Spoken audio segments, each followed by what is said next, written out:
Cədvəllər bölməsindən verilmiş belə bir məntiq tapşırığından nəzər salaq. Mən burada qeyd eləmişəm. Bu qalın xətt nəticələrə doğru gedən yoldur. Birinci sətir üzrə verilmiş ilk iki ədədin hasilinin üzərinə üçüncünü gəlib nəticəni alırıq.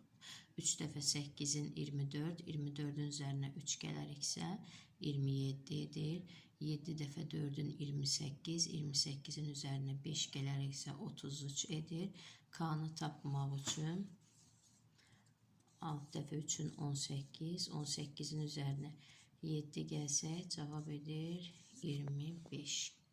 Sütun üzrə isə ilk iki ədədin hasilindən üçüncü ədəd çıxılaraq nəticəni alırıq. 3 dəfə 7-nin 21, 21-dən 6 çıxarıqsa 15, 8 dəfə 4-ün 32, 32-dən 3 çıxsaq 29.